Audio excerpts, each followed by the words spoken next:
Let's go now to the teachers. Of course, meron tayong perennial problem that they are overworked. Repetitive paperwork adds to the burden. Yung sinasabi ng mga teachers, na-submit na nila itong data nito, so dapat daw may record na yung DepEd or yung division nila. Pero hihingin ulit sa susunod na taon or months. So parang yun daw, nakakadagdag pa or nakaka-lessen nung time na dapat i-google lang nila sa pagtuturo. How is the DepEd going to lighten itong mga ganitong problema? Pwede ba siyang i-digitize na para at least hindi na nila kailangang balikan itong mga data na to? Yan yung sinasabi ko, we're a 20th century institution. Bonds, we need to go into the 21st century and have advanced data management system. Sayang yung information namin, such a big organization. The companies know that information is very valuable and you can learn so much and implement very positive, good programs with it. So sa teachers, na-discover namin na some teachers have to file as many as 100 reports. And then, if you look at the old equivalent of the EDCOM report, yun ang reklamo na, 1920s, yan ang reklamo na ng mga teacher.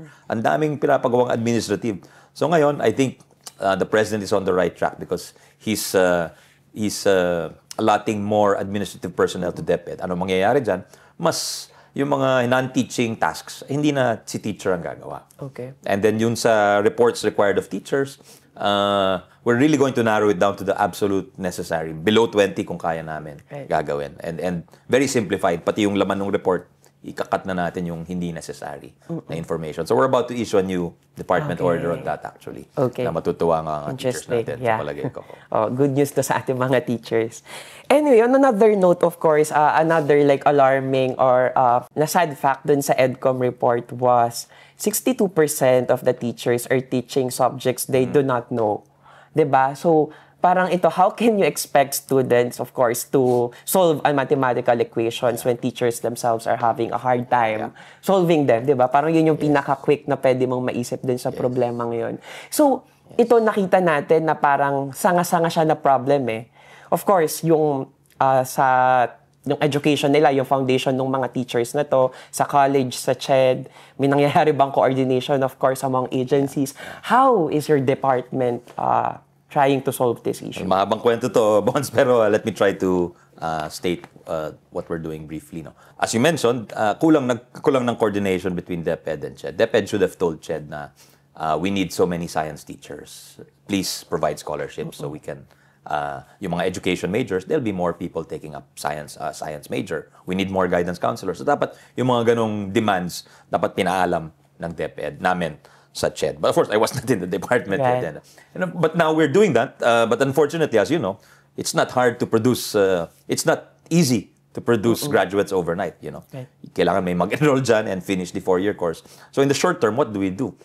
We need to have refresher courses for those who maybe did not pass the LET, but can take certain courses to be specialists in certain subjects, pwede daw yun. Tapos yung hiring beyond the division. Kasi usually yung hiring within the division.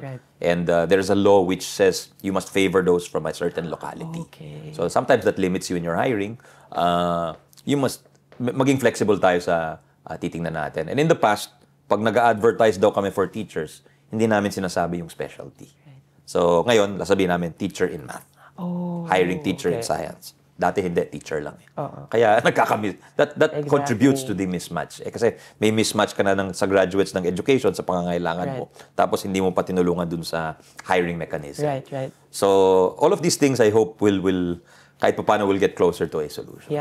Actually, realities on the ground, yung sinabi mo about Math 1 yung dapat nakukunin, pero yung estudyante, graduate siya, of course, ng Filipino major. Pero yung, alam mo, yung goal niya talaga is to be part of DepEd, regardless kung ano yung ituturo niya, ititake niya yun eh. Di ba ganun yung nangyayari?